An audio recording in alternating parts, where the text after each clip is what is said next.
Hope you guys don't mind the little jingle I left in there. Well, good morning, good afternoon, good evening, everybody. Welcome back once again to the channel. We're on live right here on JJ's PC Builds.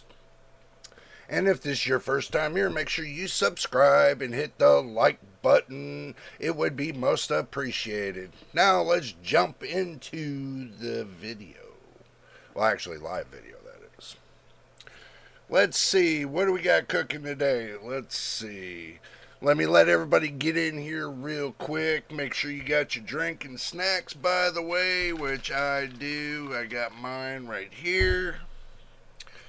That way I don't get dry throat and you guys hear me all scratchy and everything else. So, yay! Hello, MTBK. Welcome to the stream.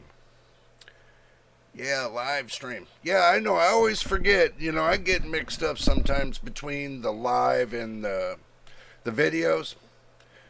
Sometimes when I go to make the videos, sometimes I'll say, well, we're going live right here. No, I shouldn't do that. But anyway, that's not what I want to talk about today.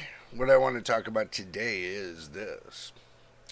I want to talk about a little bit of sum up because what's coming around the corner is CES. CES. What do they call that? Consumer Entertainment Mayhem or something like that. I mean, don't quote me on it,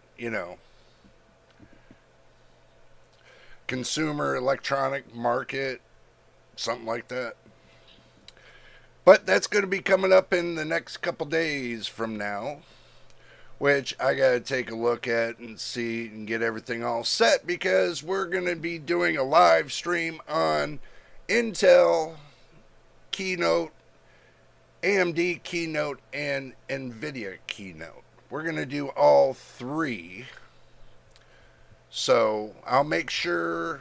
I know I said before I wasn't going to post anything out there. I was just going to do the stream and be done.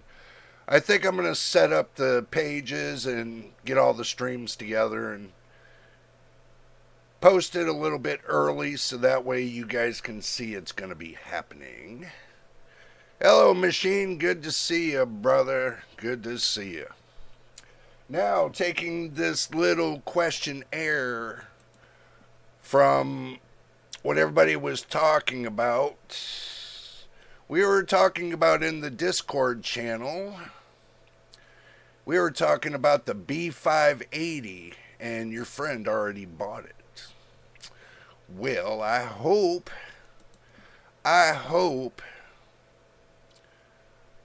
Oh, yeah, I mean, well, let me get to this, through this one thought, and I'll get right to yours, Machine. I hope that, when people, I would just want to make this clear. When you buy PC parts, okay, it's like a marital status. You get married to it for at least a year or two before you find something new. So, if you don't want to get married to the wrong parts, then ask the questions from the right people to get the right parts before you purchase the parts, because you don't want to get stuck with something and you get into the budget to where you can't afford it and everything else, and then you're stuck in that budget to where especially if you bought it from Amazon or Newegg for $400. I mean, geez, if you paid $400 for a B580 because all these little scalping things that are going on, I'm like, that right there just bothers me right now. I mean, Intel tells us, oh, we all could get it for $250. Intel, I had $250. Guess what happened? I had to pay the bills. I had the $250 waiting on the graphics card. Guess what? 5 seconds later, gone. Is because all those little bots that are being put out there for the scalpers so they can go sell them on eBay for 3 times what they're worth. Ugh. See, this is the reason why I wait at least a couple months after the launch to see if they're going to come back into market. And it just, to me, it turned out to look like a paper launch. But if you're going to spend $400 on a graphics card, put a little bit more money to it and get yourself a 7800 XT with 16 gigabytes of VRAM. Or there's something out there that you can get for $400. There's not much in that market of $400. The only thing that's really in that market right now of $400 is like the 7700X, the 7800 XT. Did I say 7700 XT? 7800 XT. You know, you got your 4060s, but not a lot of people like the 4060s. I don't know why, but it's there. So, but anyway. Let's see. And Asus keynote. Yeah. Well, we'll see what we can do about that too, bro. Consumer Electronics Show. Consumer Electronic Scam. I had to throw that in there. So, that's what a lot of people are saying. It's a consumer electronic scam now. So, but we'll see what kind of scam they got cooking. He said it was the ASRock 2-fan one. Yeah. Okay, well, the 2-fan one still is what, $300 and some dollars? I hold Intel to their word. If they're going to sell something for $250, put it out there for everybody to buy it for $250. Don't hype it up if you don't want people to buy it. They hype this up and only put out a certain amount, and guess what? They haven't replenished them yet. So, it's common sense. It was a paper launch. What they did is they only put out so many from them, and then they give and this is the backwards thing about it. The only company that they really gave a prop to was ASRock. I don't see MSI, Gigabyte, Asus putting anything out there. They got all these back off the wall companies putting stuff out there. You want to sell a graphics card, you can't even get the AIB partners to step up with you. It's crazy. Now, if Asus would have put out one for $250, it would have been worth it. But obviously they didn't.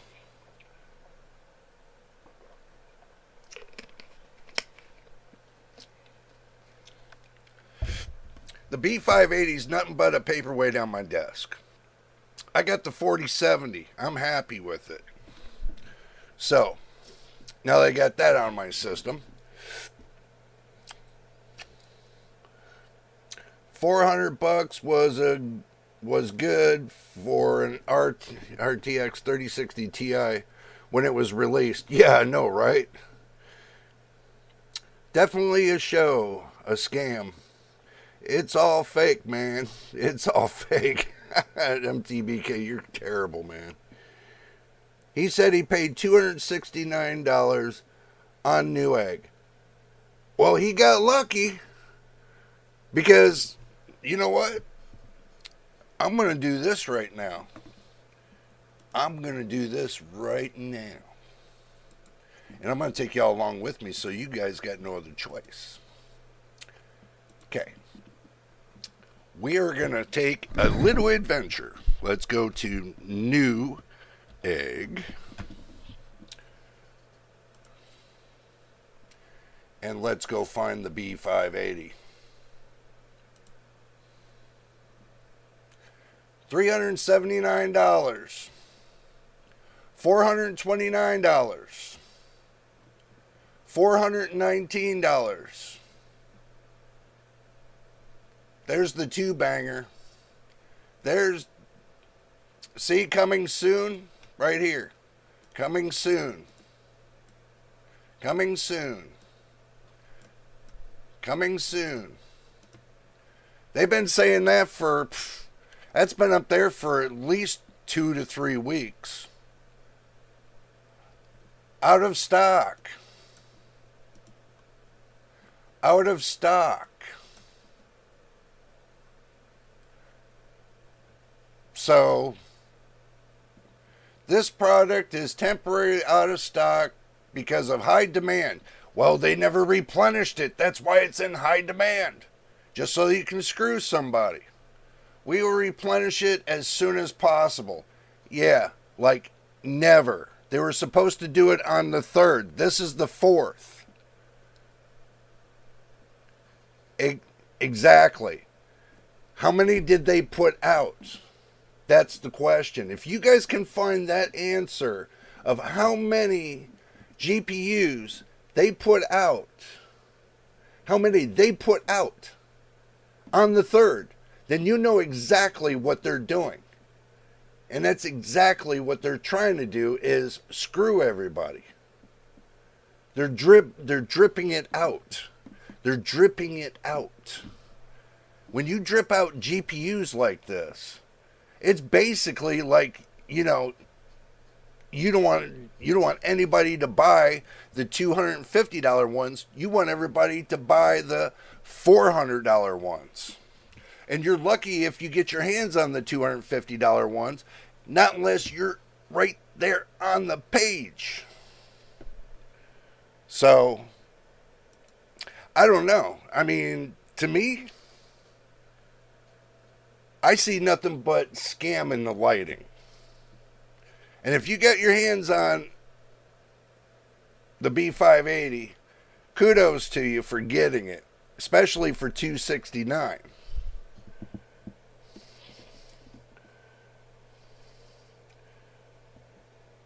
Should be an Intel Arc B580 limited edition or an ASRock B580 Challenger. Yep, pretty much.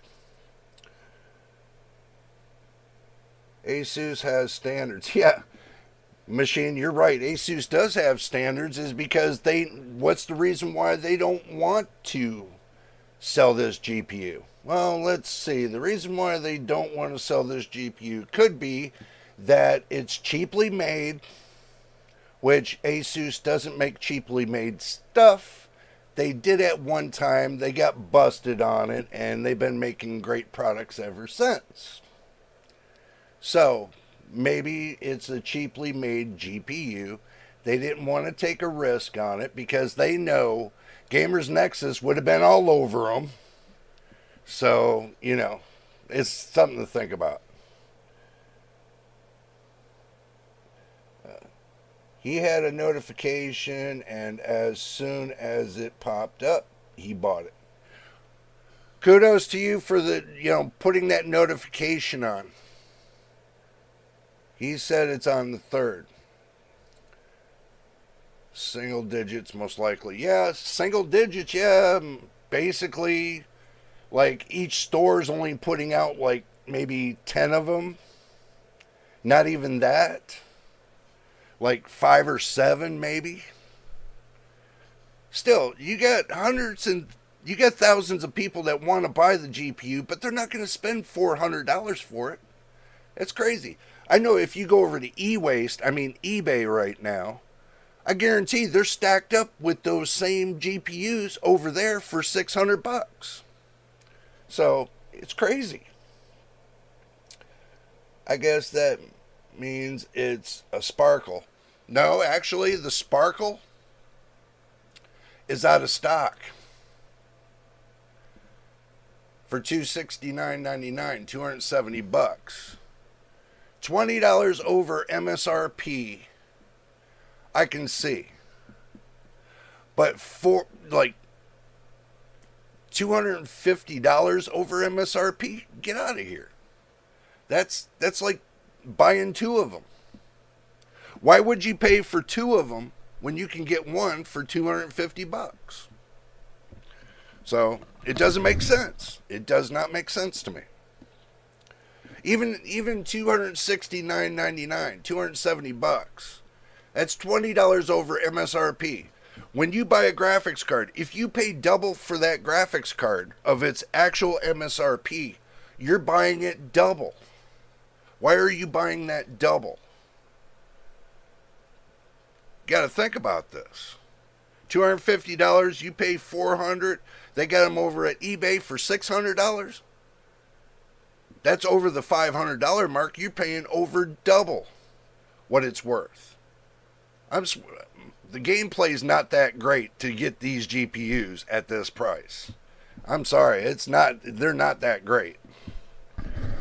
You know, if you're gonna spend $600 on a $250 graphics card, you might as well take that $600 that you could have spent and got yourself a better graphics card, one that has more than less.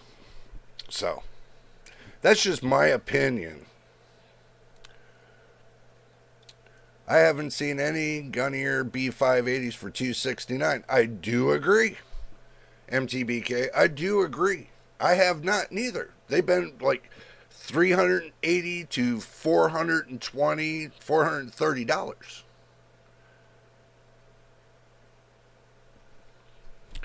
It doesn't make sense to me.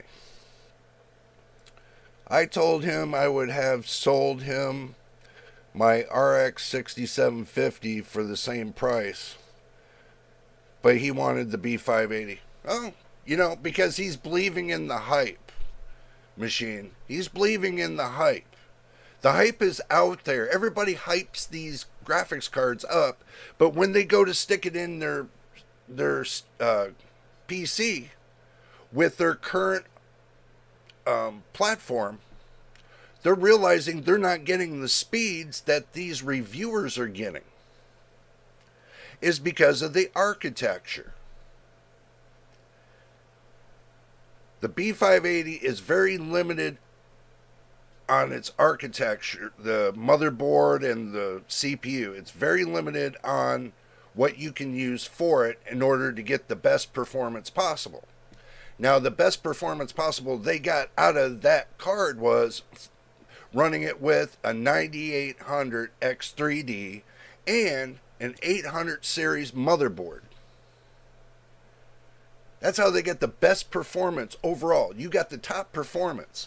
Now, when you see somebody run it with the 57 or 5600, a Ryzen 5 5600 on the AM4 platform, now you're seeing all the way down into the basic level of the lowest.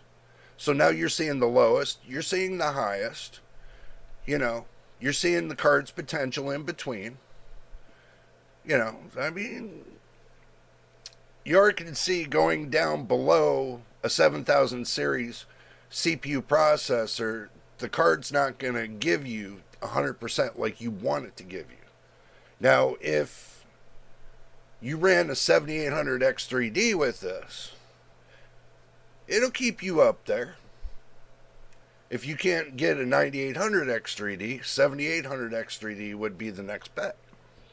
So, but if he is running 10100, he would be CPU limited, right? Yes and no. Well, basically, mainly, probably yes. But the 10th gen series has always been a strong series. So, even a 10900K is still a really good CPU.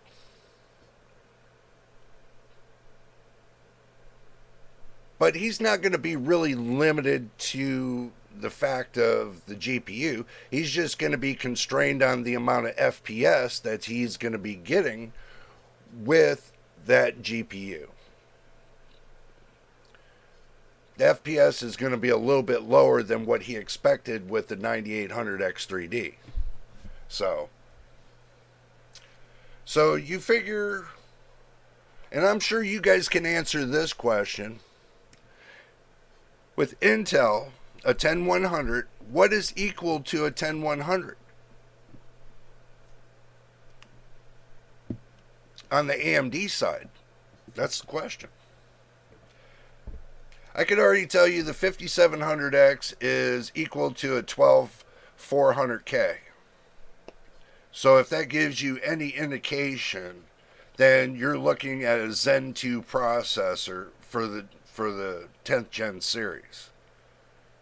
Zen 2, maybe you can get away with the 55 or 5600, somewhere in there.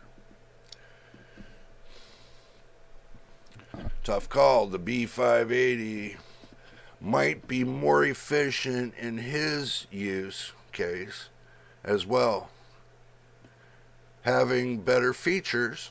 Plus, I think there should have been a price cut for the 6750 XT. Yep, I would agree. Maybe, yeah, you guys are right. You're right. You're in the 3000 series. Yeah, somewhere around the 3000 series, that 10100 would probably be equal to it. So, but I mean, you got to look at the architecture for the 10th gen series. Now, you could look this up too and see if the 10th gen series, the motherboard, has rebar, SAMs. So, if that motherboard doesn't have rebar, that could be another negative for him too.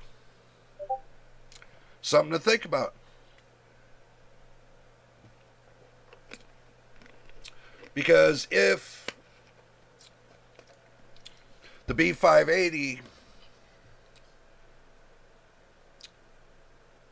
is required to have rebar, then he might end up having to change the platform. So that might be something you want to look into as well. Hello, Alex. Good to see you. Welcome, welcome. So, just a little bit of a minor discussion.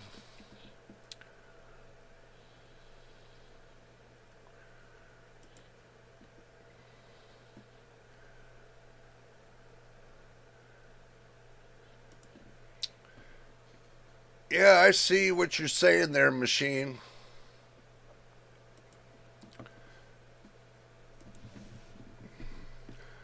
So he does not know what BIOS is. So he doesn't know what the BIOS is. Okay, well, let's do the diligence of the math. Okay. Let's see. 10th gen, does it have rebar? Question mark.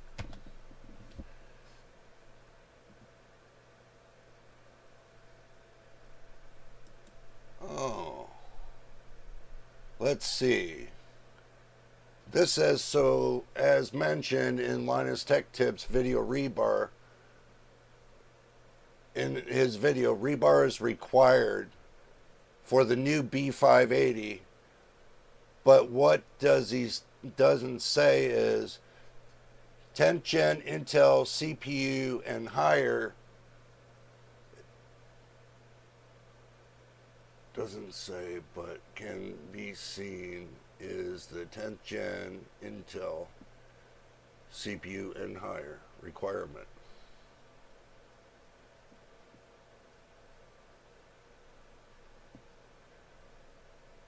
So the B360 does support rebar. So the B360 supports rebar.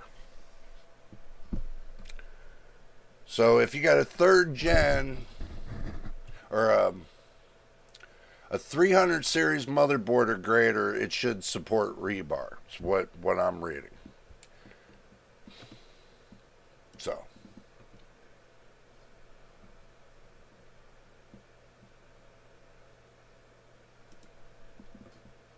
but let's see. Let's do a little bit more investigating.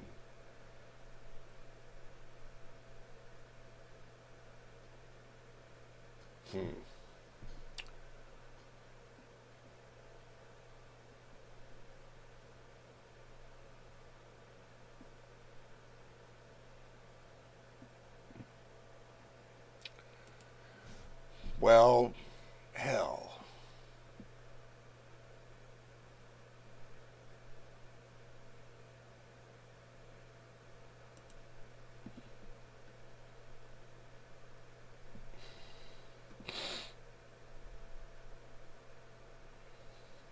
I'll just take you guys with me. How about that?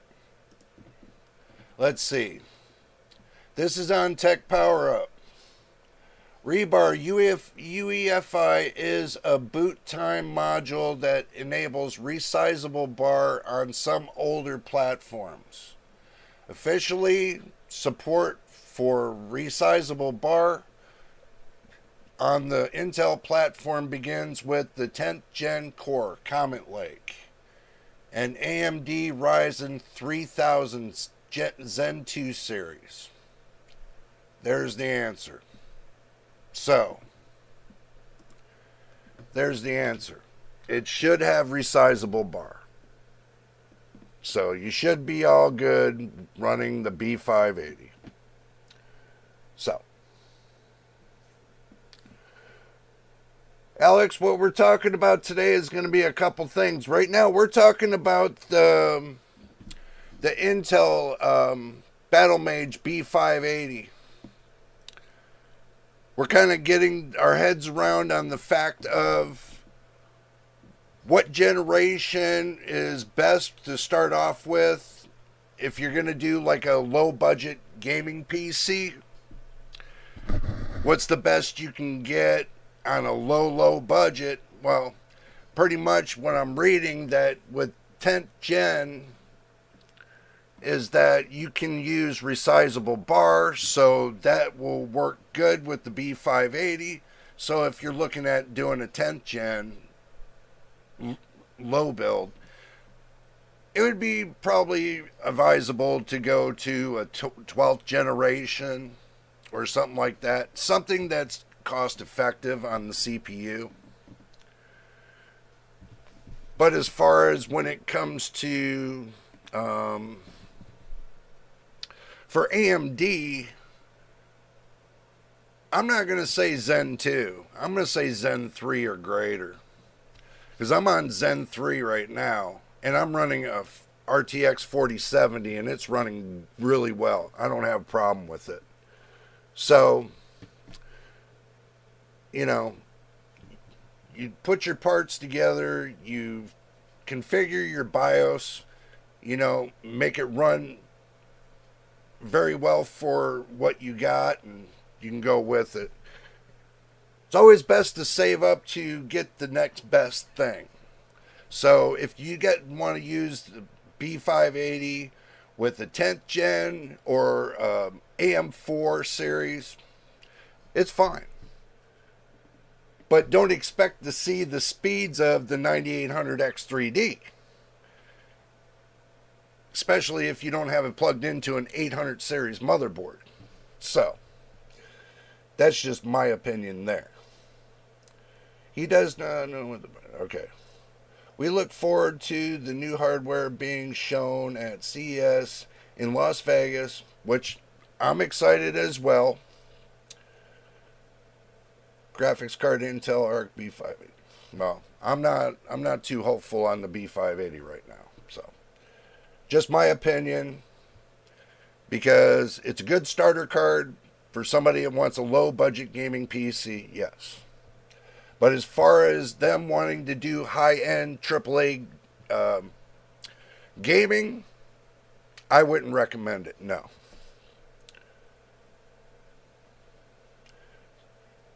He has not done a BIOS update even on his system. Well, see, now that's a catch-22 on that. Since he's in the 300 series, you know, he might not need to do a BIOS update, because if he does and he goes, it could shift to what he's got out of whack. So, truthfully, on the 300 series, just leave it as is. 400 series, yeah, I would say update the BIOS. But 300 series, you know, it's kind of out of date, so you're not going to get the newest BIOS. You're going to be back a couple years, and it's really not going to make much sense to do that. Not unless if it's a security patch. That would be beneficial. If it was a recent security patch, then, you know, you can go that route. So,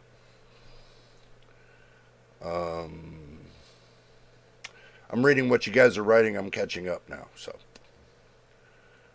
yeah, don't worry about that. He will get into this slowly, or maybe there are auto updates. Well, not on the BIOS. Well, yeah, back on the older motherboards, there used to be an auto update where you can but that wasn't that structured in Windows updates? I think they had something in Windows updates like that. Long time ago. It's hard for me to remember that, but I think they had something like that, and they stopped doing it because it kept killing the motherboards. So you got to manually do it. That's the only way you can do a BIOS update.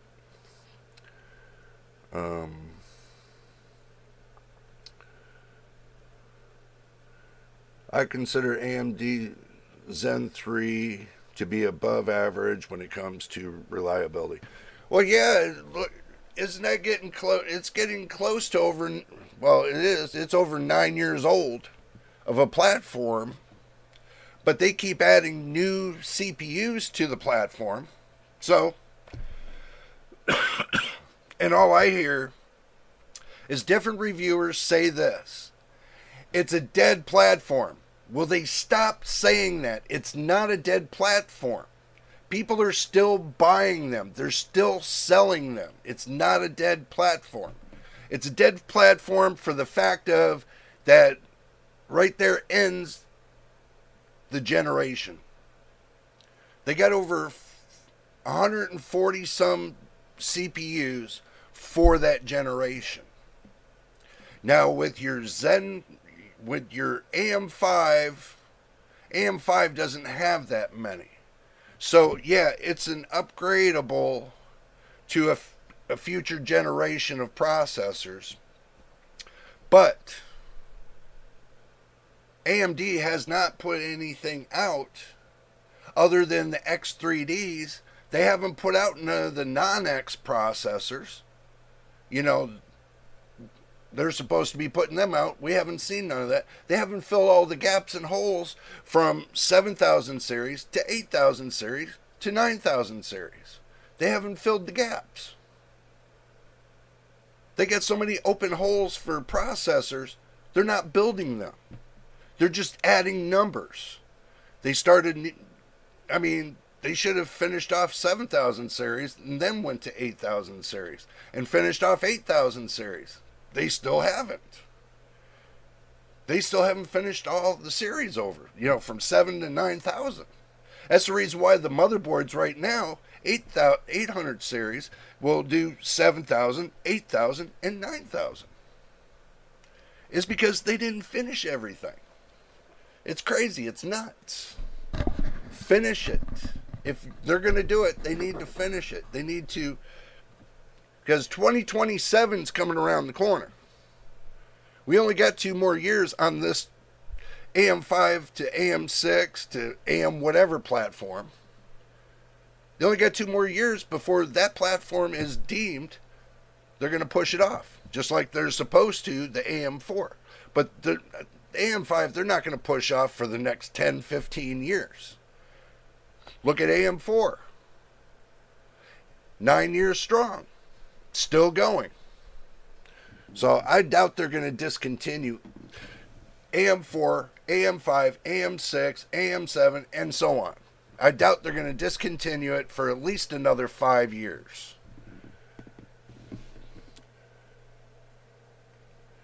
Because if what they do is if they make you believe it's going to disappear, people are going to buy more of them.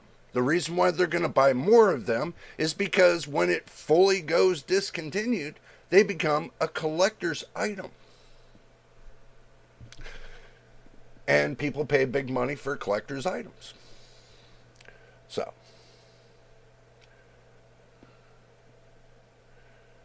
let's see. So when tuning on a computer, a button can be pressed like delete, F2, F10, or F12. The BIOS, the UEFI, gets loaded. Sorry, I keep leaning like that, don't I? Which the motherboard's operating before Windows or Linux is started. The BIOS is the first line of defense when it comes to your PC. It controls all your hardware. It controls the booting sector of Windows or Linux. It is your first line of defense from hackers and malware, supposedly. But now these days it doesn't turn out to be that way. You just got to be real careful on your emails, because you can get really, really screwed on your emails. If you accept somebody's email and they got malware in that email, you know, it can get all embedded into the firmware of your BIOS of your PC. That controls your hardware. That controls your software. Everything. So,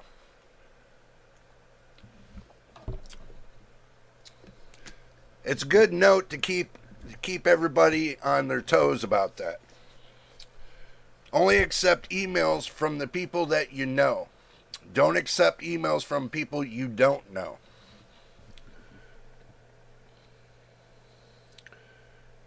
And on Asus motherboard, it could be updated with the BIOS and UEFI itself, which is true. TBK brings up a good point. It has a BIOS flash. You don't need a CPU plugged in, and you don't need the RAM plugged in. You don't need the hard drive plugged in. All you need is the 24 pin plugged in and the 8 pin for the CPU power. But do not turn your PC on if you're going to update the BIOS from a flash drive, one of these. So, very simple instructions. You can't mess it up if you decide to go that way, or if you decide to go another way and go into the BIOS on your PC and see what BIOS you have, and that way you can go online to the motherboard manufacturer, pull up the BIOS for your PC, the most updated BIOS that they have. Then you download the most updated BIOS they have to your PC, and then you follow their instructions when it comes to loading the BIOS into your motherboard, so you don't have the problem where you brick the motherboard.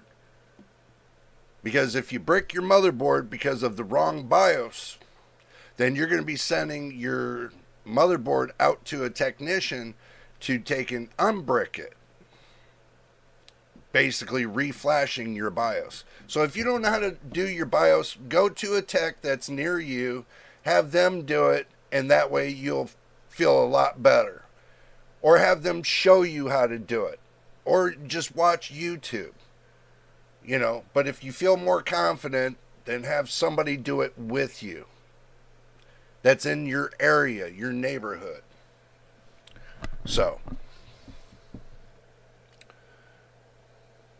I mean, a Skylake system with the CPU installed, all it takes is an internet connection to update the BIOS.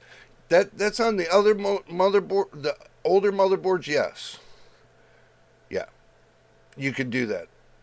But on the newer UEFI, no. Well, depends on the motherboard manufacturer. I know Asus doesn't do that. So, I don't know about MSI and Gigabyte and ASRock and NZXT and all them. I'm not sure about them, but I know with Asus, it's a little different story. You have to manually go in. So, okay. Well, let's kind of shift our moment of talking about the B580, and let's shift it over to the fact of talking about the 5080, the RTX 5080. So, we're going to shift our focus over that way. I got some things I pulled up. And this says Nvidia GeForce RTX 50 series GPUs to feature DLSS 4 support. Okay. This is what I wanted to talk to you guys about. There are rumors and leaks about this. But what people are not understanding,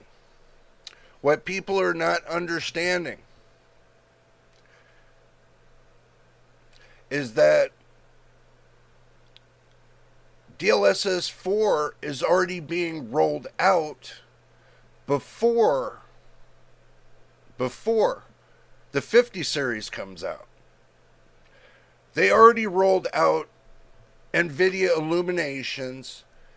They already rolled out Nvidia frame generation, which wasn't there before. And some other things. I can't remember the name, but we'll get to that.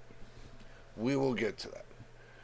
But also, too, Asus custom RTX 5080 variant listed at for 1699 euros. 1699 euros. If my math is kind of correct, that should be around $1,450 US dollars. I could be wrong. So, if the RTX 5080 comes out at $1,450,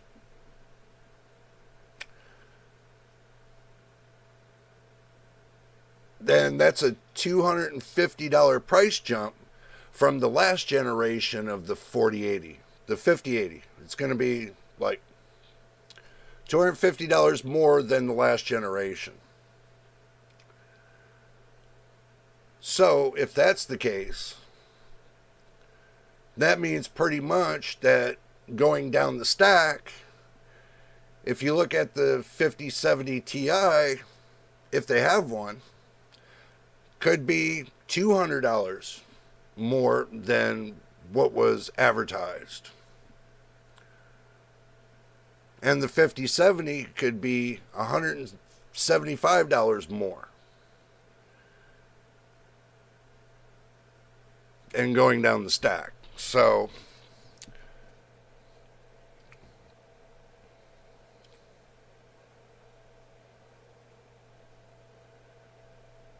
I remember the Asus Noctua RTX 4080 was released for 1,600 euros. over here. Maybe it's a product like or an Asus ROG Strix 5080 with a very big cooler. I mean, what people don't understand is the X16 slot that's here. Let me bring you guys back. You got this much GPU in your case. Your case is 400 millimeters long. You got a GPU that's 300 to 4, I'll say 380 to 390 millimeters long. The PCB is only 1/4 that size. That plugs into the X16 slot for your GPU. That big. That extra bit is going to sag and pull on that X16 slot. It's going to pull down on that. That's the reason why I got this one. This doesn't sag. This doesn't sag at all. I don't have to worry about the sag. That's the reason why I got 2 fans instead of 3. I didn't need the extra cooler. And yeah, my thermals stay at 60 C. Between 60 and 67 C, Celsius. That's fine with me. As long as it's not reaching up towards 80 to 90 degrees C, I'm fine. So, but when you got too much, and believe it or not, when you have too much heat sink, the rest of the PC could heat soak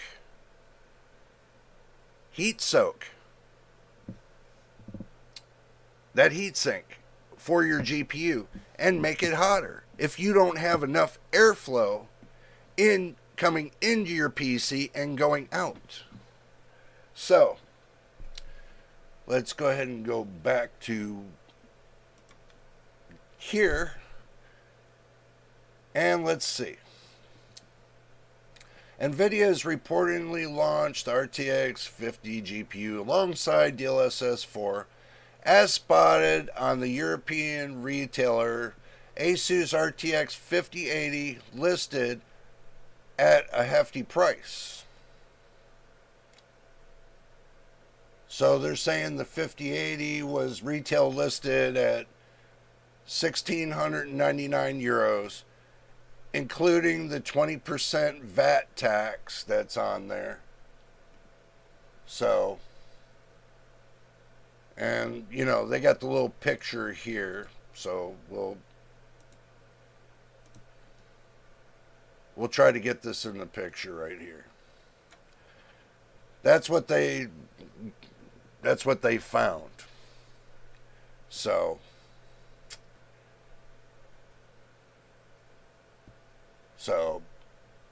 but as far as the Founders Edition, it's safe to assume it will be priced at between $1,200 and $1,300.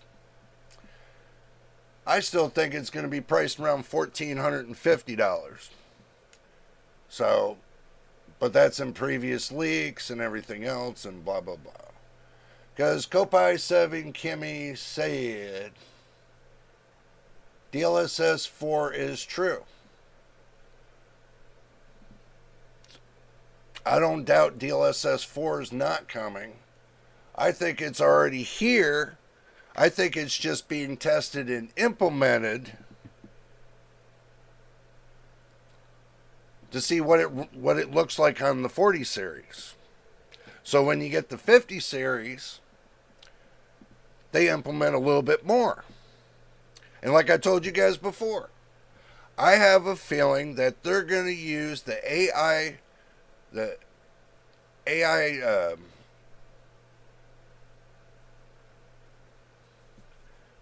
the AI chips for their GPUs for the 50 series, where they were going to make it new AI technology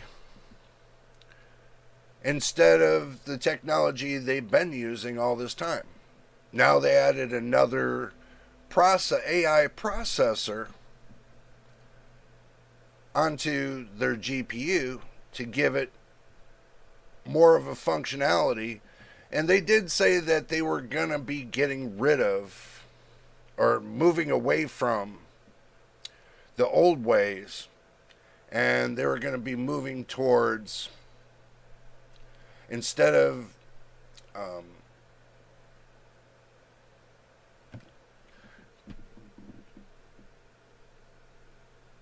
training the AI usage for it, they were going to use it for their graphics, for their games. So when you play your games, it's going to be AI powered control. So it's kind of working towards that right now. And they were going to add a neural processing unit to their GPUs on the 50 series. So they're going to use the neural processing to give you a better gameplay, more crisp, more clear. Everything's AI controlled. So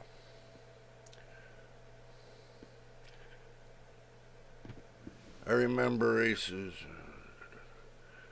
Do you think that DLSS 4 will work for the 440 series? From what I pulled up on the DLSS 4, they were going to make it accessible. From what leaks that are going around, they were going to make it accessible for the 40 series and the 50 series. So, but you're already using, if you got a 40 series GPU, you're already using part of that, but because the Nvidia illuminations, the Nvidia frame generation, they just recently added. So you're already using part of DLSS 4 on the 40 series. So they didn't leave everybody out to dry.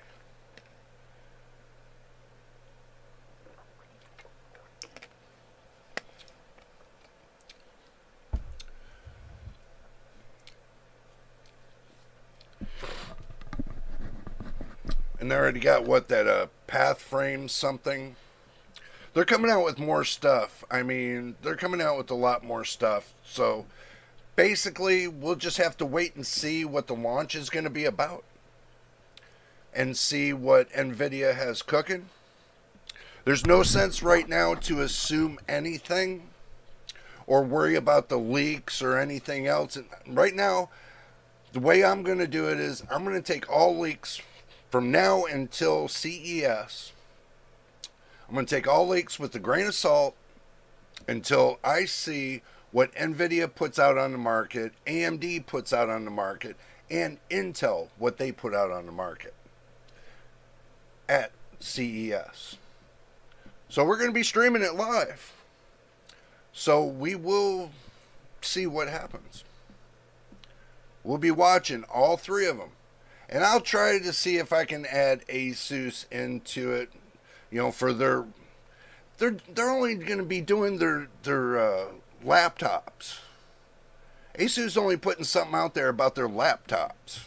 So, you know, I don't know if that's going to be really appealing to me. Maybe some of you guys might be appealed to it. Let me know in the comments if you're going to be appealed to the laptops. Now, Nvidia GeForce RTX 5090 and 5080 GPU TBP C site update. Blackwell GB202 at 575 watts. That's for the 5090. They were saying it before in the leaks. They were saying 600 watts. Now they're saying 575 watts, and they're thinking this is going to be the true power to the 5090. And the 5080 is going to be at 360 watts. Something's not jiving here. So something's not jiving here. If the power, let's do the math here, and let's do the math. Let's take 575 watts, and let's minus it from the 360 watts. That's 215 watt difference between the two graphics cards. Something's not right. This cannot be right. Hello, pseudoscientist. Good to see you. Good to see you. Intel GPUs, junk. AMD GPUs, expensive junk. Nvidia GPUs will be godlike.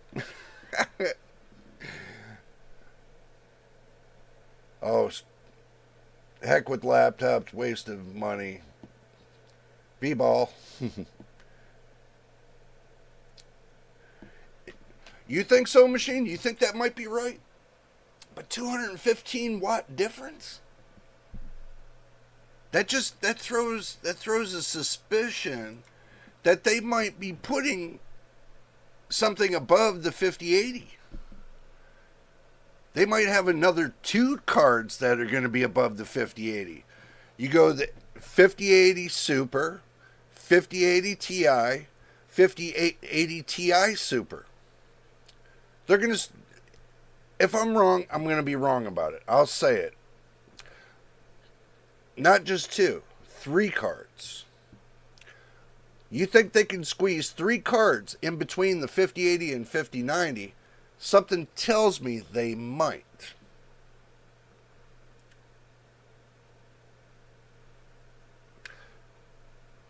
Good indication. I mean, I might be wrong, but it's a good indication. So, there's a big difference between a 5080 and a 5090. 5080 Titan on the way. It might be a 5090 Titan.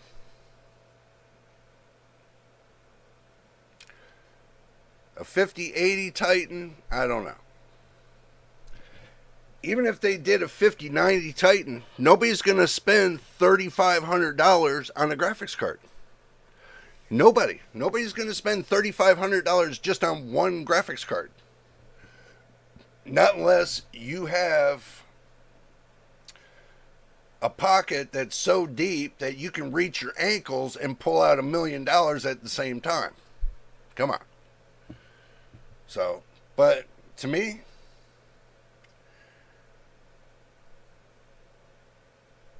I mean,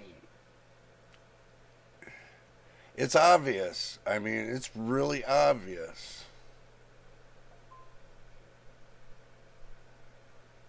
Wow.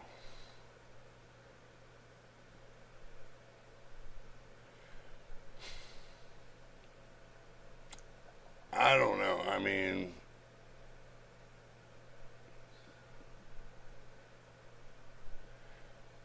let's do this. Let's look at the list that they got. I'm going to blow it up a little bit better.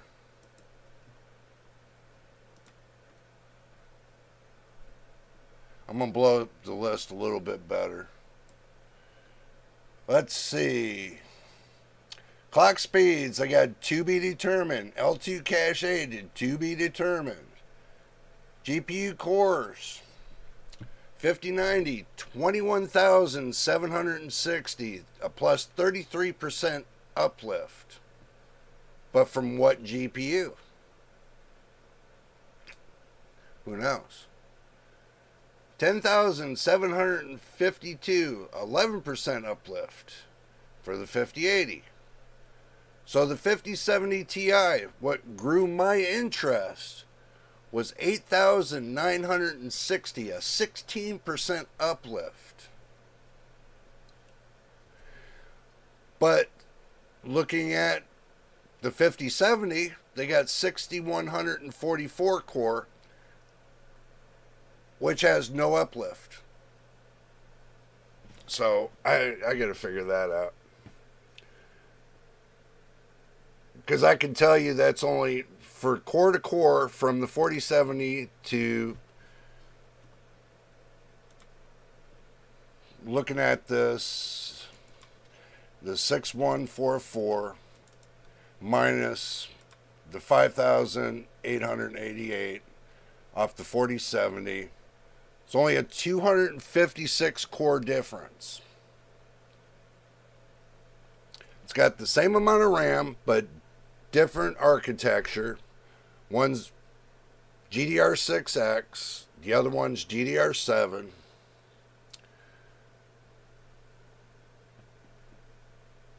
Plus the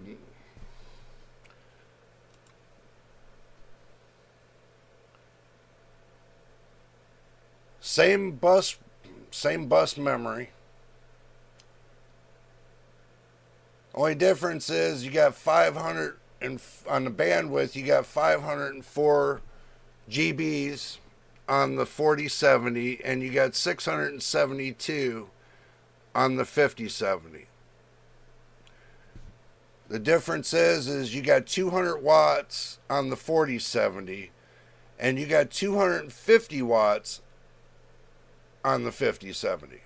Or the 4070's got 200 watts, 250 watts for the 5070. 4070 has either the 12 volt high power,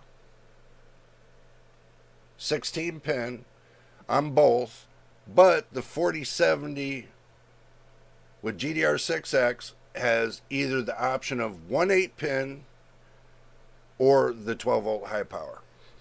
So I know I can't roll that out. Gigabits. Too much bits. That's what it is. Too much bits.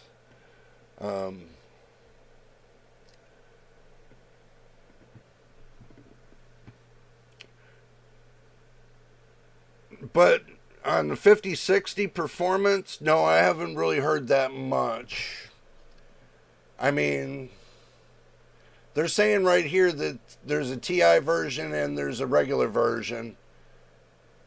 And they're not sure if it's going to be 28 gigabits on the memory. They're not sure. It'll probably end up being 24, 26, who knows. But they say the bandwidth is 488. That's so close to the 504 that the 4070 has. So you might be getting close to, on the 5060 Ti, close to the 4070 speeds. If they sell it for $550, you know that's what you're getting. So,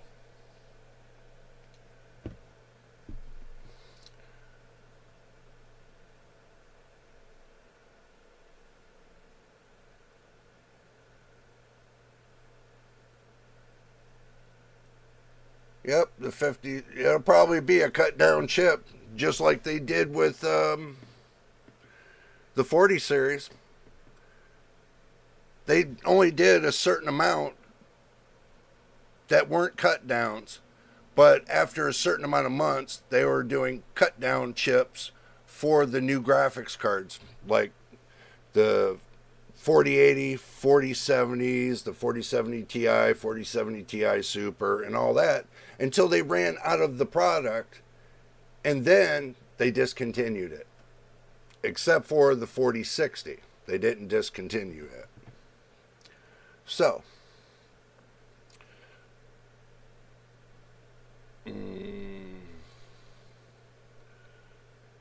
it's fun to see them. Yeah, I do agree. I'll wait for the reviews. You know, hey, if Nvidia sent me,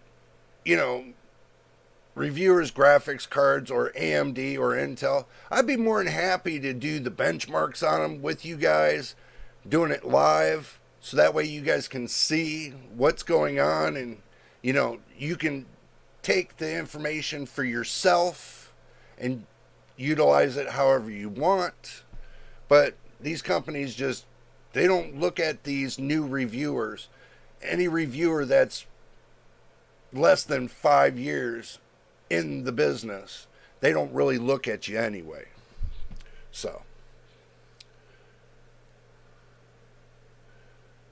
Moore's Law said that it will be somewhere between the 4060 Ti and the 4070 in performance if it's 12 gigabytes. That's what I just said, yeah. I mean, with the 50 series, yeah, if it's within 12 gigabytes of a VRAM, yeah, it's going to be within the 4070 for sure. Or the 4070 Super.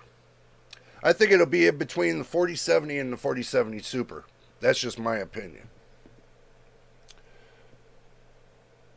3 gigabyte VRAM chips. Four, I mean.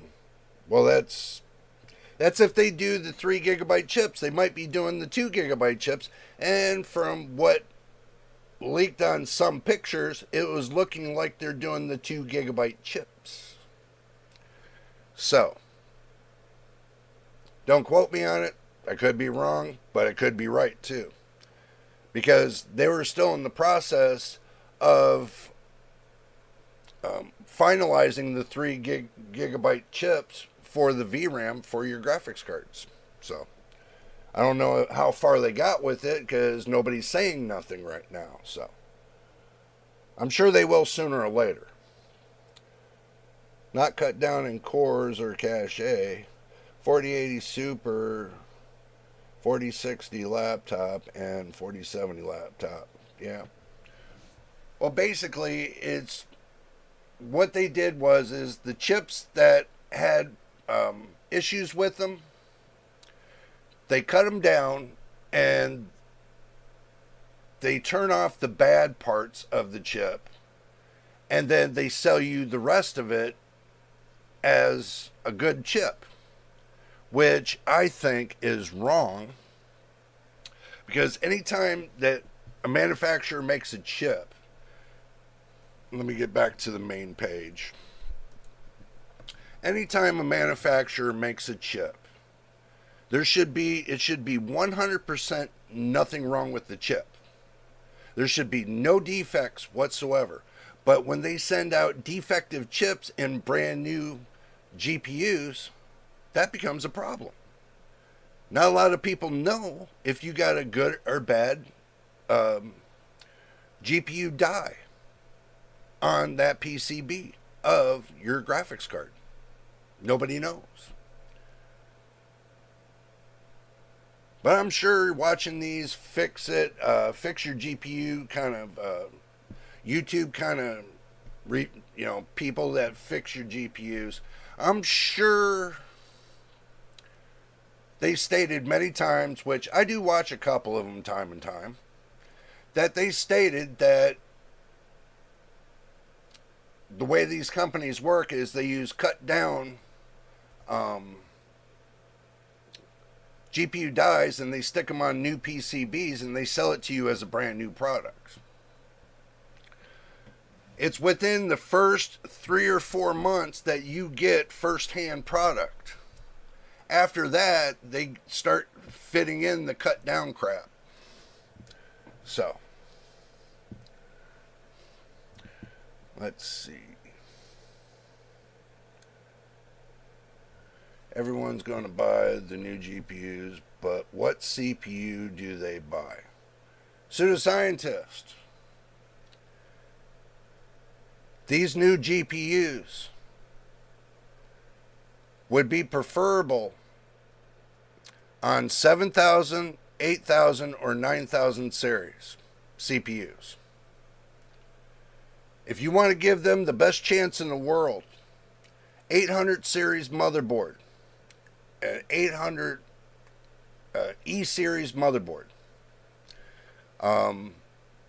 6400 microtransfer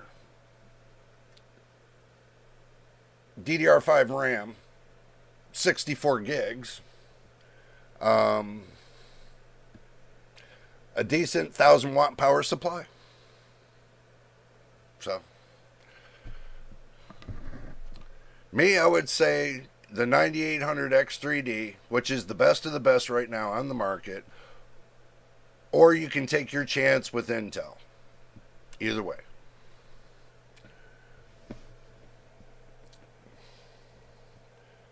But here, all the X3D chips are sold out. Yeah, same here. I mean, it's the same here. I'm waiting on the list for a month so far. Yeah, these companies ain't pumping them out like they're supposed to. They're just drizzling it out. This product, they're just drizzling it out. It's like they act like they don't want nobody to buy it. Other than drizzle it out and give the scalpers the best time and make them money. The scalpers are the ones that are making the money right now. Because they keep, instead of just flooding the market like they should, because they don't want to lose money. If they flood the market, they lose money. They keep the market tight, they make money. That's how they make money. So, keeping the market tight like they're doing right now, they're making money hand over fist. So, not cut down in cords cache for you. Why don't the cards come with more chase if it works so well? Basically, if the card is less performance and costs you more, then you're not gaining anything. You want more performance to the price. You want to get at least 1/3 more performance than the initial MSRP on any PC part. They have to have some kind of uplift somewhere. They have to at least be over 15% or higher on an uplift. But they're not. They're only drizzling out the 1, the 2, the 3, maybe sometimes 5 to 7%. You're not getting price to performance. You're paying more price for the performance. So,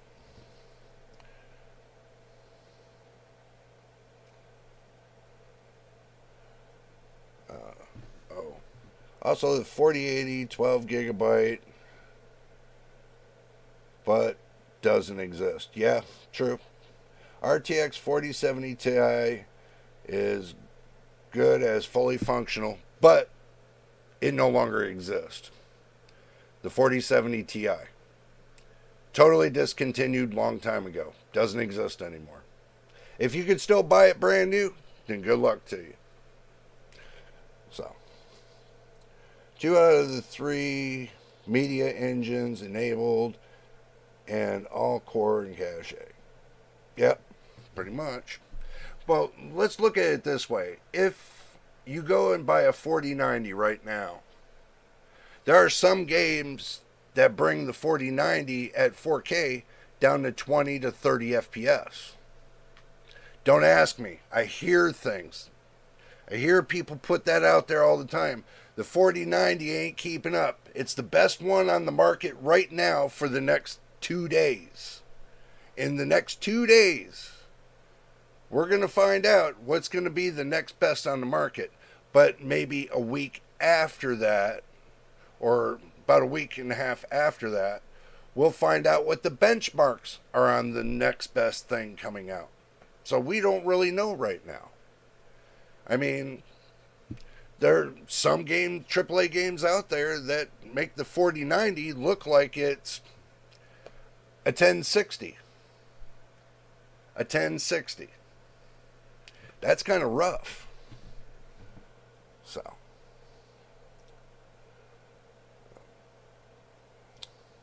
cache costs a lot of die area on a chip. Yeah, it does. Or next to it. The reason to limit the amount of cache is money. Well, that's because they don't want to do like they stacked it before. If AMD wanted to stack more cache onto a GPU, they could do it right underneath the cores like they did with the X3D. They just don't want to do it because everybody says, oh, it's going to cost more money. Is it really? Is it really going to cost more money?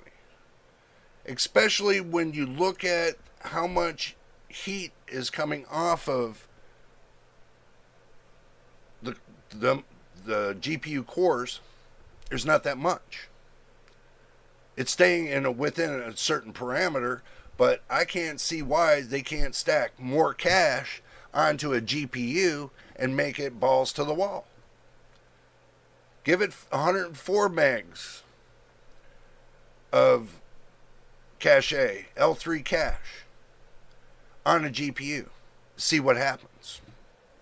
No, they just keep trickling out 20 to 30 or 40, and hopefully you do the best with what you got.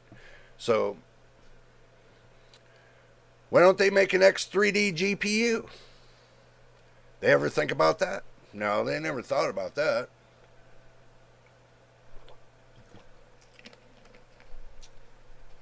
To make an X3D GPU like they do their CPU. That would be something that nobody would have really thought of, other than AMD. So, because the smaller chip is, the more can be made out of a wafer for the same price. Yeah, either way you look at it, they're still going to be paying for it. But they make the consumer pay even more, so they don't pay nothing. They make you pay for their taxes. They make you pay for their shipping. They make you pay for their office. They put all that into the price of the GPU. They put all their cost into the price of one GPU. So this way, you're paying for everything to keep their business afloat from their GPUs. They're not paying nothing. They're not paying for the overhead. They're not paying for the assembly, nothing. They put all that price into each GPU and make the consumer pay for that. That way they don't lose money. Is this the reason why Nvidia is a $1 trillion company? Is this the reason why AMD is a $600 billion company? Is this why Intel's a 30-cent company? I mean, 30 billion. I mean, you guys know what I mean. But anyway, it comes to the point.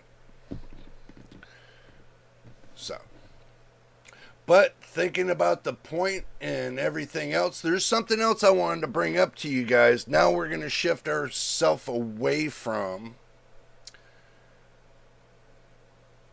Nvidia, and we're going to move over towards this. I found on, as I was going through things today. MSI MPG 242RX6ON announced as a 600 hertz. 600 hertz right here. Gaming monitor, 600 hertz. And then they got a G7 that's featuring 750 hertz. Wow.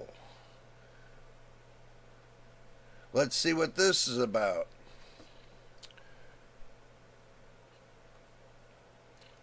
$750 hertz. And it's going to be shown at CES from what this looks like. The world's first 750 hertz gaming monitor. 750 hertz. You might as well say 750 my pocket hertz at that point.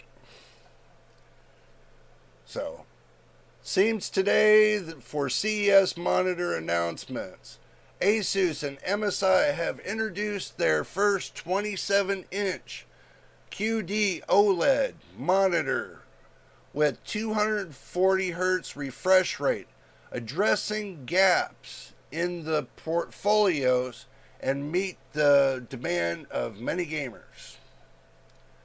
A company called Kuri appears to be targeting another gaming segment,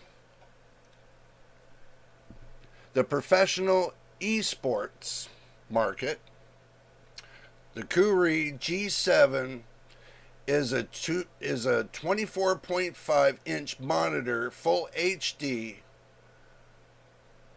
1920 by 1080 resolution, is the world's first gaming monitor with a 750 hertz refresh rate, surpassing the previous record in the 500 hertz range. Wow. Sick. And that's 1080p, everybody. Didn't some of the reviewers say 1080p was dead? Am I wrong? Didn't they say 1080p was dead? Does this look like 1080p's dead right here? Look. FHD right here. Right here. Maybe everybody doesn't see it very correctly. Let me go ahead and do this. Let me just blow up my mouse, so this way you all see it very carefully. This way you all see it. 1080p, 750 hertz. Ain't that something? I know, right? 1080p for life. But 750 hertz?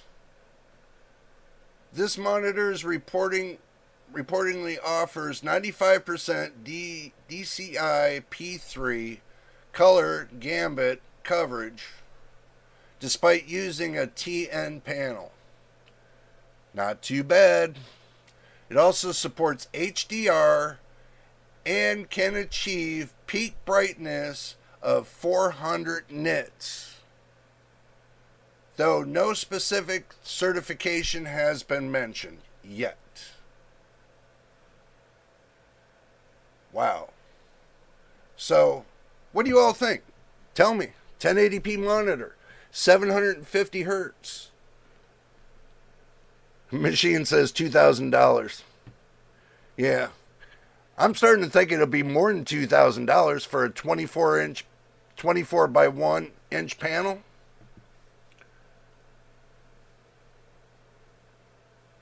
No, this is a 24 by 5 inch panel. Sorry. Full HD. 750 hertz. And the response time is 0.5 milliseconds. Less than 1 millisecond response time. And it's full HDR too. Wow.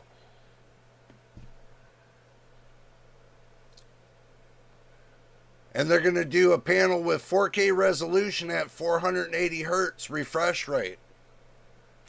That's a 32-inch OLED panel too. And they're going to be doing, in addition, a 49-inch dual QHD monitor, which describing have a high refresh rate.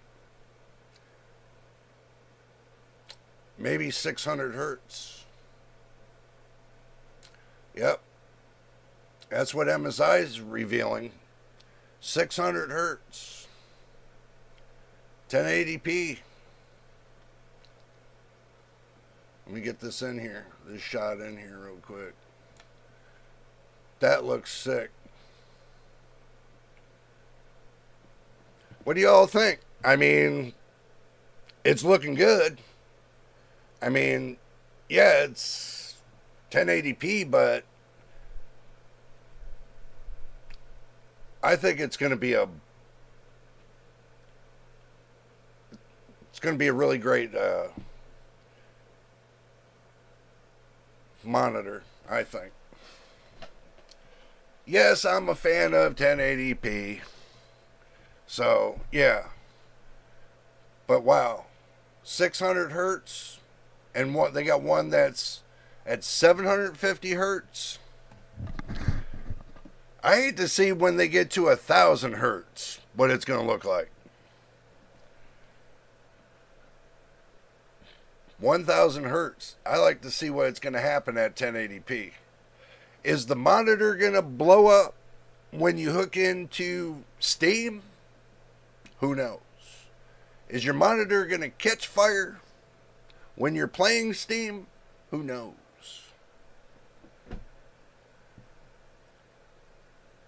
I don't know. Y'all tell me. I mean, that just...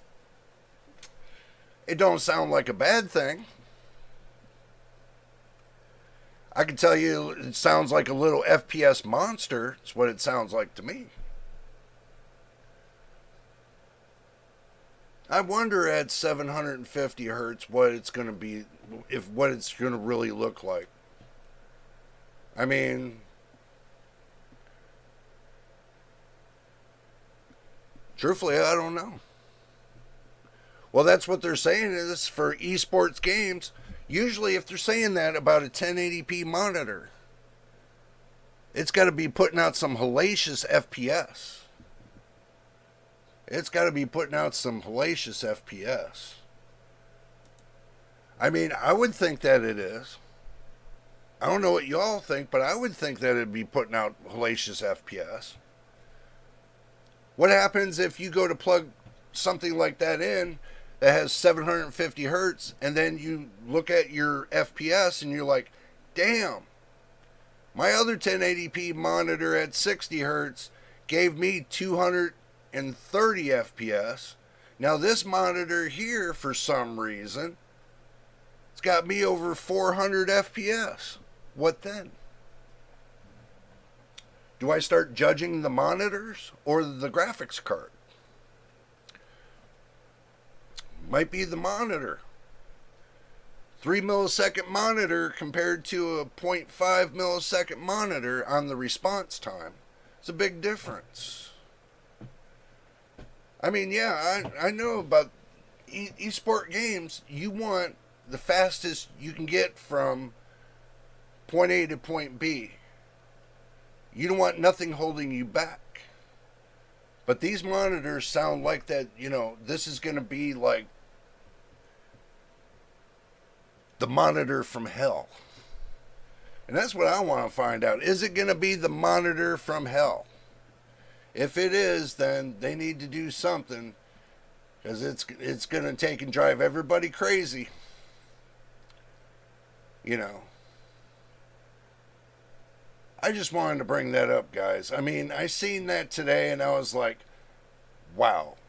They got something stupid and sick coming at CES. So, and let's see. CES.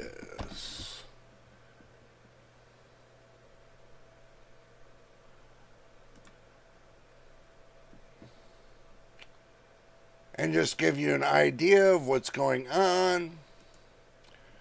CES, January 7th through the 10th. Look at that. Just so cool how look at this. Believe it or not, it's the scroll on my mouse. It's the scroll on my mouse that I'm doing this with. Isn't that cool?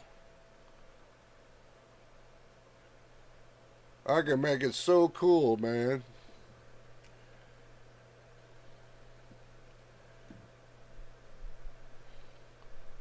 Let's see.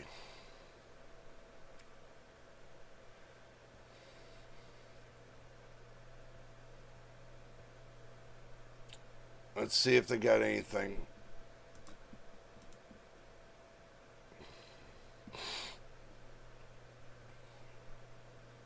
Nope.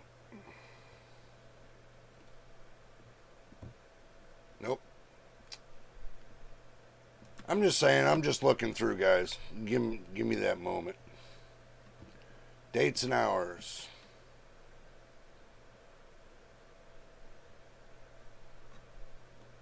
Closed to the media only.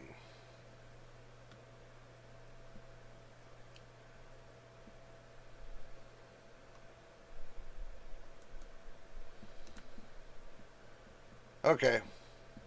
Done playing in here. Go back to the main screen. Okay, I was done playing in there. Sorry. It's not all about AI this time. Yeah, truthfully, hopefully it's not. You never know, Jensen might make it part of AI saying, well, these GPUs are all AI. And you're going to be getting a new AI GPU. How does he say it? Spend more. I keep forgetting it. You got to spend more to save more. Okay, now we got it. I don't know. You guys spend more to save more? It sounds like you spend more to give more.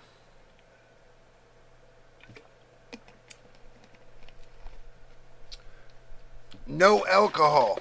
None. I'm not like everybody else. I'm not drinking alcohol. Not unless you guys want me to, then I'll get me a big old glass and I'll just pour me in a sud and, you know, we can go from there and y'all can think I'm a prime alcoholic. What do you think? So, the more you buy, the more you save. Yeah, that's it. The more I buy, the less I save. Gotcha. That must be the reason why everybody's buying AMD, right? That's the reason why everybody's buying AMD GPUs, CPUs. Now they're buying gigabyte motherboards.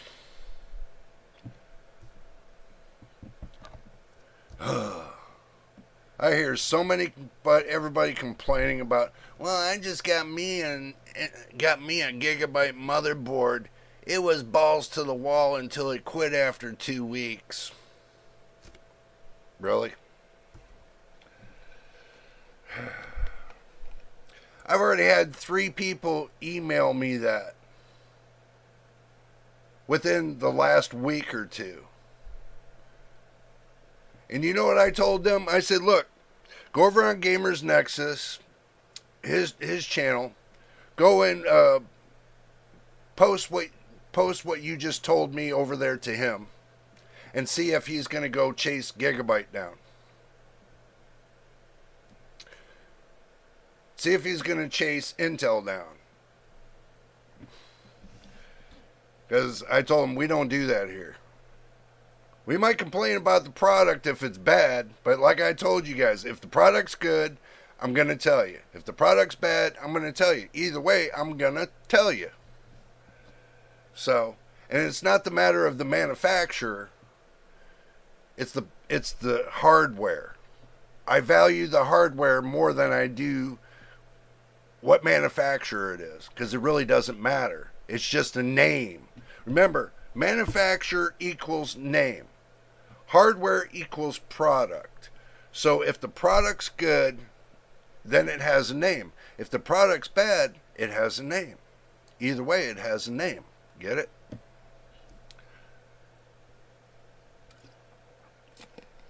So, AMD has 10% market share in the PC graphics card. Nvidia's got 90%. Well, actually, Intel's got 0.00006%. You forgot to add that in. They took a 0.01% from AMD. AMD dropped the ball. So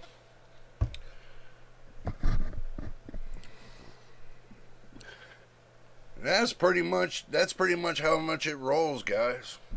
Pretty much. Today is not one of those days to where, you know, you tell yourself, I want to go out and buy a GPU. But do I buy a GPU now, or do I wait until after CES and all the GPUs to come out before I decide to buy?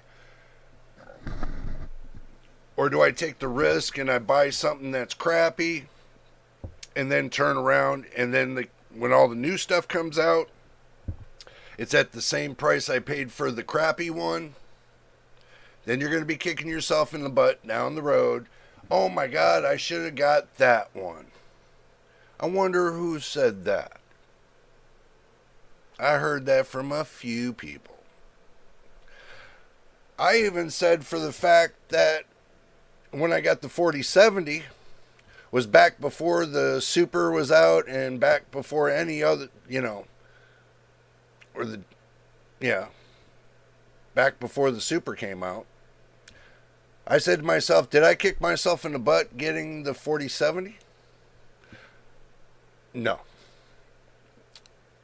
I accepted the fact of that when I bought it, it was what it is. So I accepted the fact. Do I kick myself for it? Hell no. It runs just as good as the next graphics card that's up on the market, the 4070 Super. 10% difference doesn't really evolve that much going from a 4070 to a 4070 Super. 10% could be like, 40 FPS? And I'm going to cry over it because I'm making over 200 FPS on a 4070, and I'm going to cry about 40 FPS? Hell no, I'm not going to cry about that. Come on, let's get real. AMD also sells AI GPUs, the chips, for the PlayStation 5, Xbox Series, and at some point also PlayStation 6. And also to MTBK, they sell it for the 8000 series on PC desktop. The same goddamn one with the integrated graphics that you can find in a PlayStation 5. So, just to let you know that.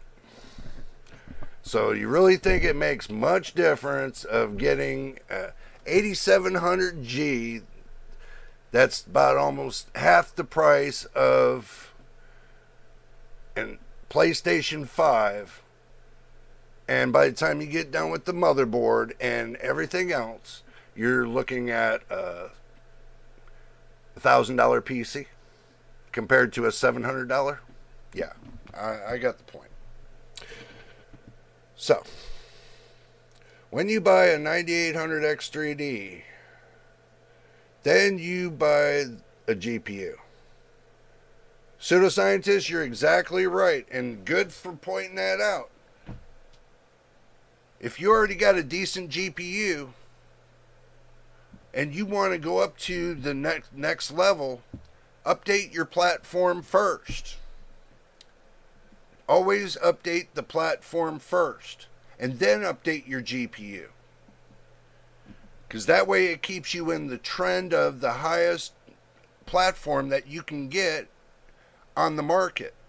And also it'll spread out the payment between the two, so you don't wind up spending $1,500 all at one time.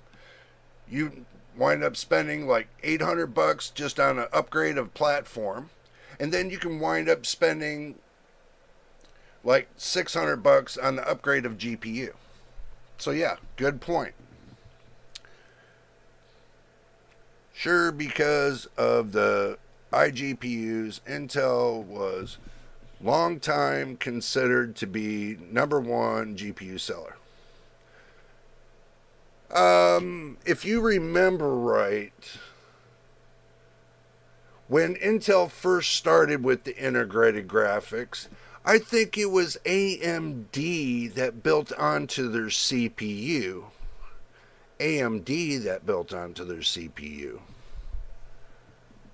The integrated graphics. But they got into a fight and they both broke up from each other like school kids. And AMD decided to carry the patent from Intel for a certain amount of years because they had to pay Intel for the patent. But once the patent expired, Then it became to where Intel had its own, or AMD had its own patent. After the x86 expiration from Intel. So, do think about where Intel got their graphics from. Beginning on their graphics were not that great in the beginning. In the early 80s, they sucked. Intel's graphics. Until AMD dropped into the picture and came in with MMX technology, which was a part of Intel, yes, but it was AMD that was supposed to scribe that up, but gave Intel the credit. So there's a little bit of history when it comes to that, and that's what started Intel on integrated graphics on its climb, is because what they gained from AMD. So, yeah, Intel GMA Graphics Media Accelerator. Yep.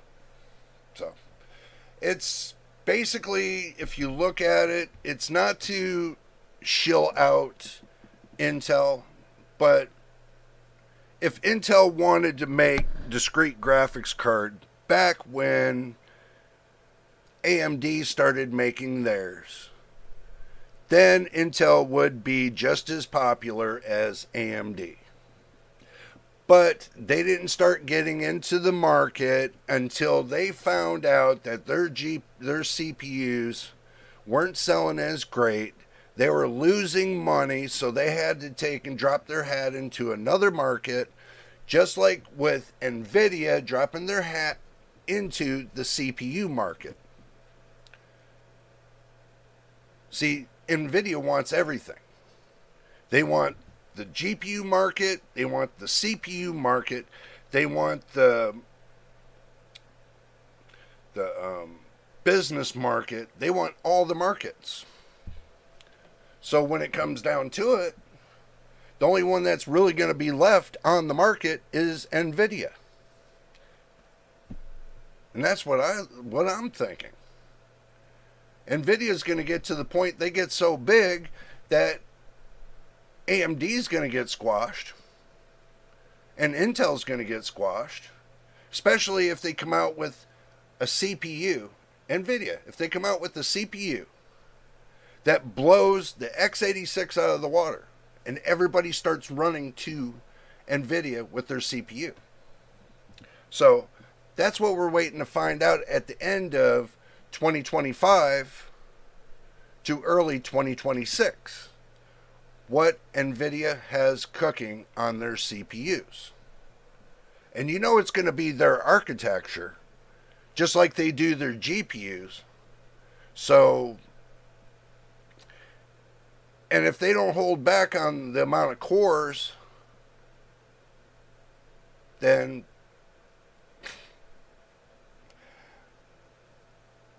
it's going to be one wild ride to be changing up all these PC parts to a new processor.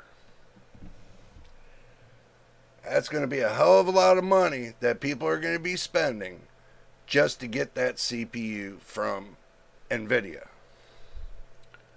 So, I want you all to keep that in mind, because there's going to be a big shakeup at the end of 2025 to 2026.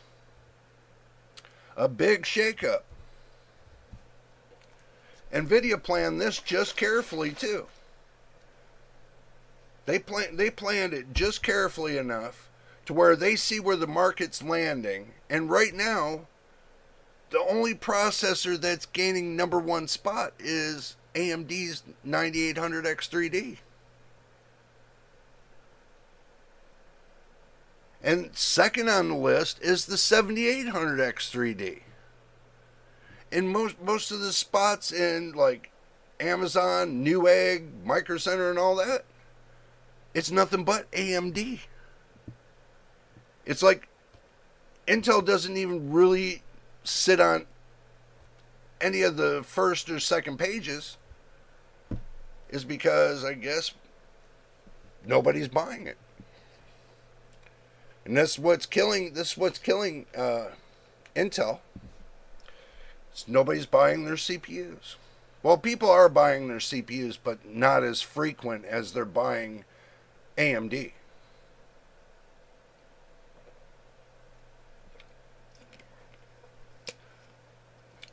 But right now, Nvidia cornered the market. So, I don't know what y'all think about that. Y'all can tell me what you think about that, but I can tell you right now, the one that holds the leadership in the market is Nvidia. Doesn't matter what price they put at anything. Doesn't matter how many people complain about them, about their pricing or anything else. Does not matter at all. They're a $3 trillion company. They have more money than the United States of America has right now. Do you understand that? They have more money than the United States of America has. So, keep that in mind. Intel surely learns to be second. Well, actually, no, they learned to be third. They didn't learn to be first. They used to be first.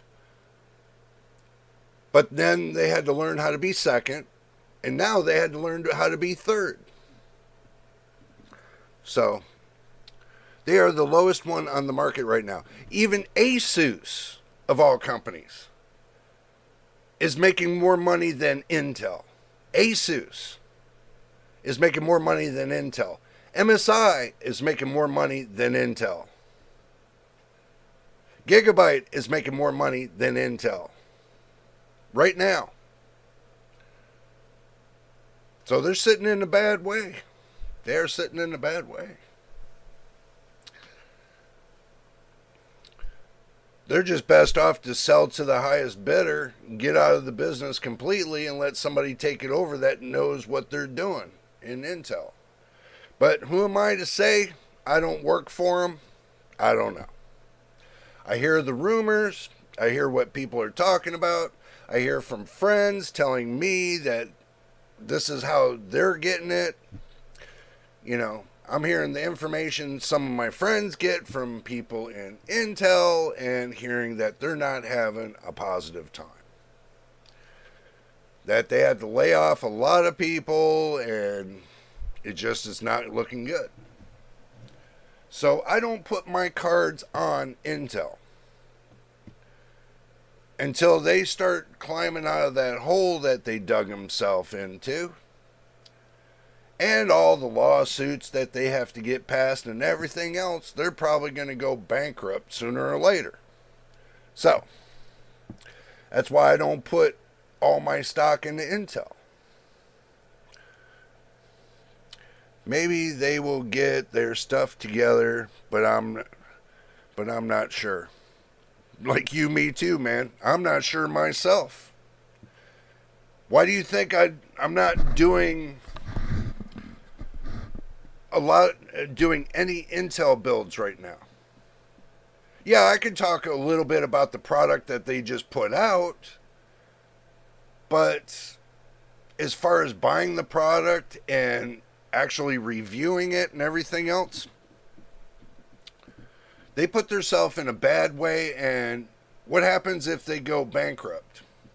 And let's say I put out a video that's only a month old and then Intel goes bankrupt. That video I just made becomes worthless. Total worthless. And people start dropping out of being subscribers because I did that video. And they don't look at Intel like they used to. People don't look at Intel like they used to. Gelsinger messed up really bad and put the whole company in jeopardy. The whole company's in jeopardy right now. And that's the reason why they're getting sued. including Gelsinger. They're all getting sued at the same time. Especially a man that can walk away with $202 billion and leave his company sitting in disarray. He walks away with $202 billion and leaves his company sitting in disarray and laying people off and everything else. That's wrong as hell. That's why I don't have much to any, almost very, very little to almost no respect for Intel right now. Is because of that. Is because the way they're treating their people by cutting dry their people and saying, you know what, you're fired, y'all are laid off, get out of here. You know, and the way they're treating their people is wrong. Because they made the mistake and cut the funding because they wanted to keep it in their pocket and run away. So, it's $207 million for 3 years. Yeah, if I can make $207 million for 3 years, what's that? If you go and I do the calculator, say 207 million, divide that by 3. So what? 69 million a year? Shit. People would give their gold fillings out of their head for 69 million a year. Believe it or not. That's just a lot of money for one person.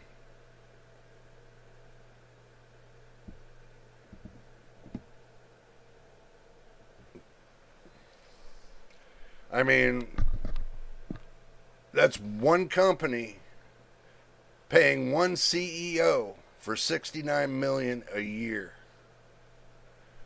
Wow. Maybe I'm in the wrong business. You know, maybe I'm in the wrong business. Seems like they're making a lot more money working for these companies, which I'm not going to become a corporate kiss butt. Sorry. That's why I stopped working for corporate America a long time ago. I just couldn't stand the snootiness. People acting like they're stuck up. I couldn't stand that. So I went the other way. I got into hospitality. And stuck with it. Because at least I worked for a family-owned business that was worth millions, not billions, millions.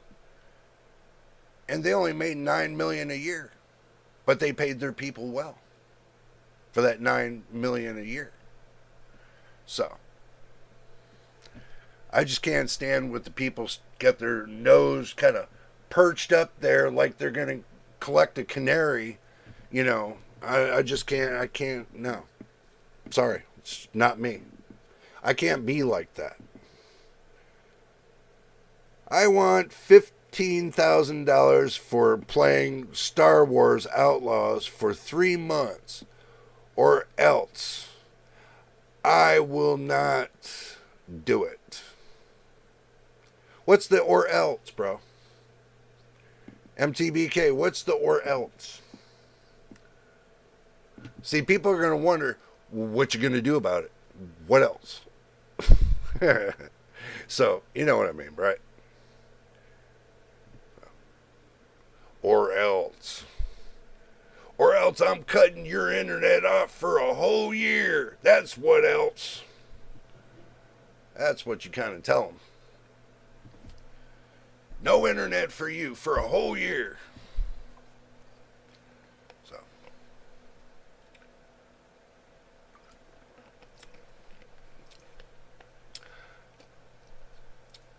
CES might go well, guys. CES might go well.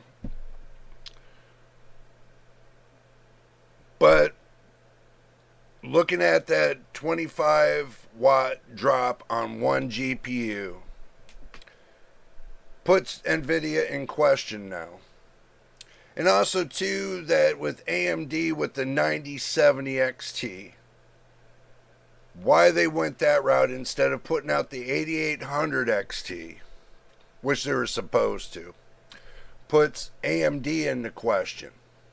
And with AMD CPUs, them not putting a non-X processor out, you know, the 65 watt processors, that puts them in question again.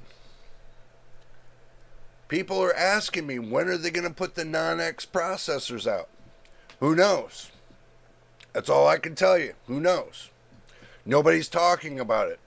One person or two people are talking about it right now, but nobody knows nothing.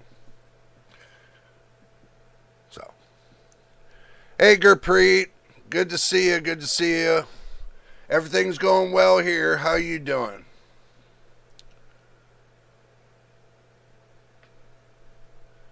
Oh, they say the Star Wars Outlaws is a AAA game.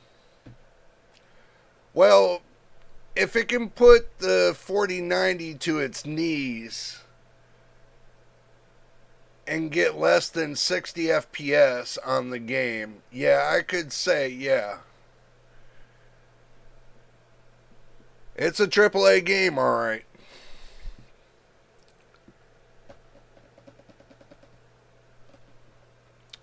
What's your question, Machine, about the bus bandwidth?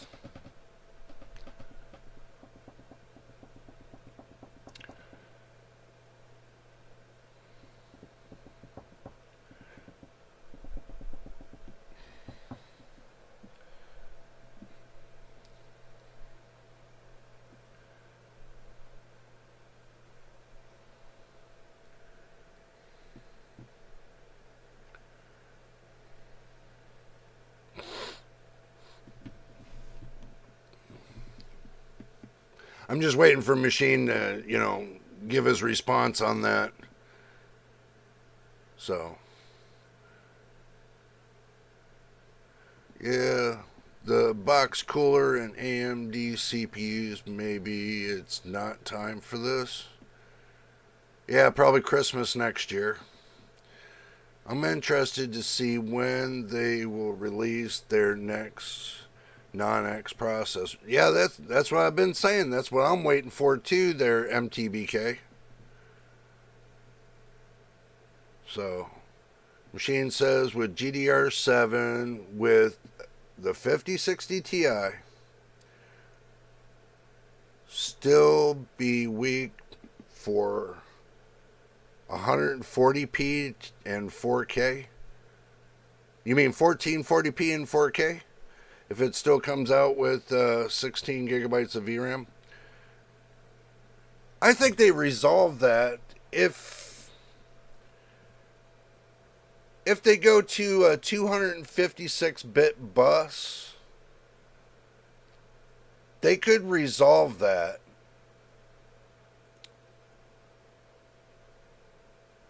You know, they could make the 5060 with the 8 gigs of VRAM and be a 128-bit bus, and then make the 5060 Ti, make it 16 gigabytes of VRAM, and make it with a 256-bit bus.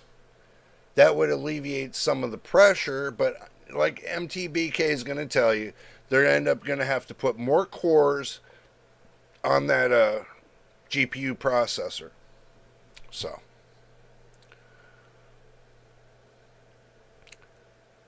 there is a chance that Blackwell will not scale as good as the lower resolution. But they could. Look what happened with Intel and the B580. You play 1080p with that card, you get lower performance than you do on the 1440p. They might be able to switch it up now. You get better performance on the B580 with 1440p and 4K. So, from what I looked at and test results and everything else, you do. So,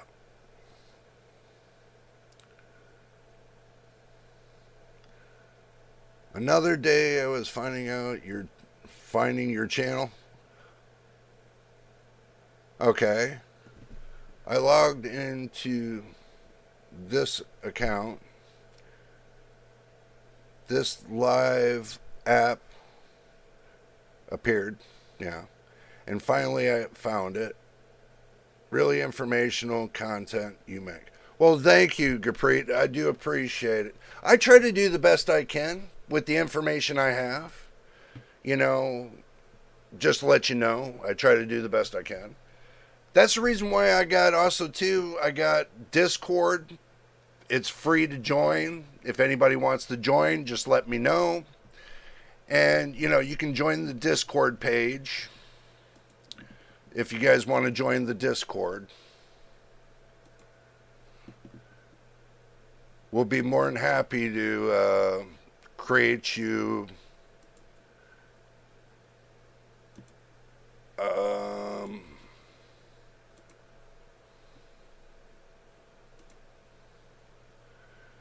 let's see.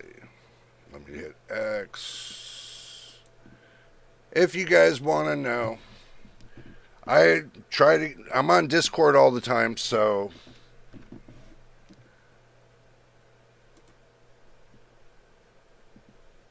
there's your Discord link. I put it into the chat. So that way, if you want to join Discord, you can right there. No problem. So I try to make it as easy as possible. But also, too, I try to keep some of the vandals out from there, too. Get some vandals in there. We don't need vandals in there. So, but anywho, let's see who joined this week. And we're going to wave and say hi to you. Oh, Money 249. We're going to wave and say hi to you. There you go. I said hi to you. There we go. I said hi. Thank you for joining the Discord there, Gurpreet.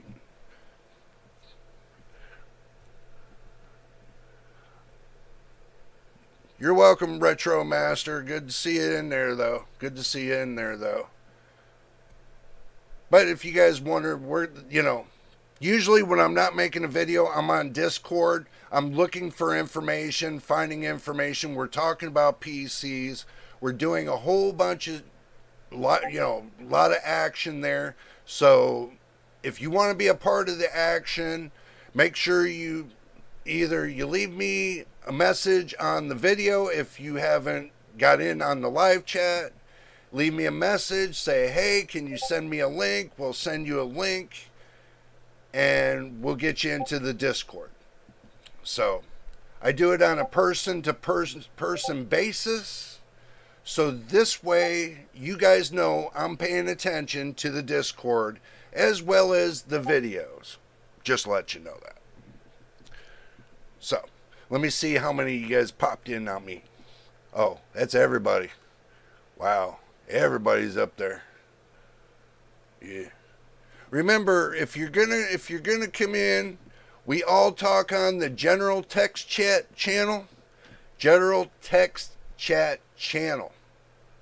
It's on your left side. It says general text chat. That's where we all chat at.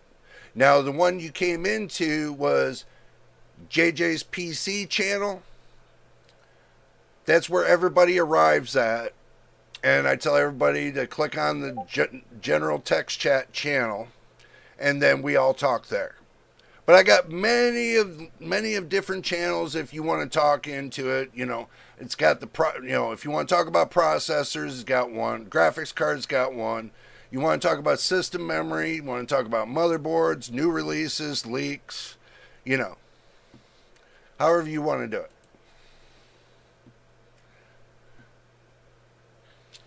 And we got somebody, Gurpreet, there we go. We got you in there.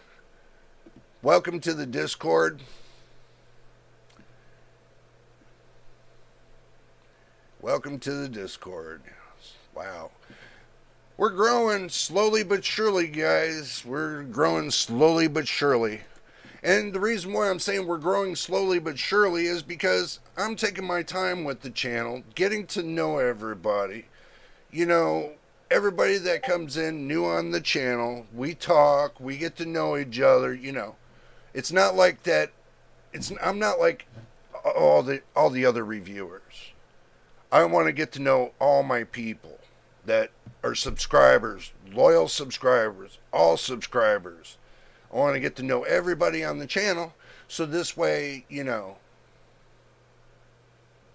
we all know each other. We all get to know each other.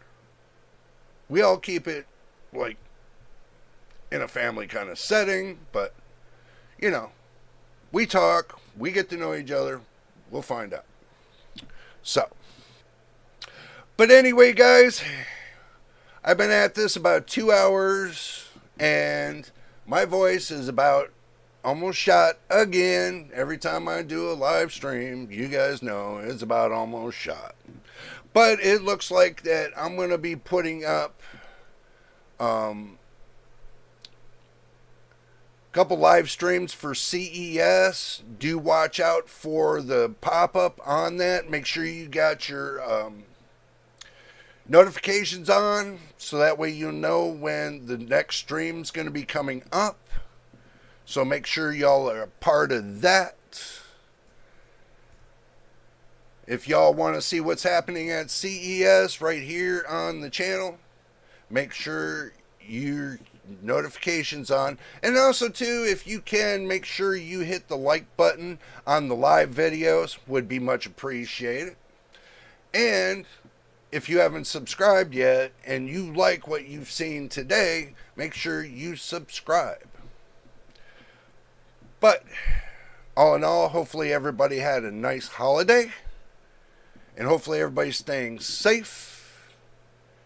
And don't forget, every Saturday, 12 p.m. Pacific Standard Time, we're here doing our live feed. We do this every week live. So if you got a question or anything, you can go to Discord, or you can save it for the Saturday live feed, and we'll do our best to answer your questions. But anyway, guys, I'm going to get out of here. I will catch you on Discord. I'm going to take and do a couple things and sit back and Discord it out with y'all and have fun. So make sure y'all are there. But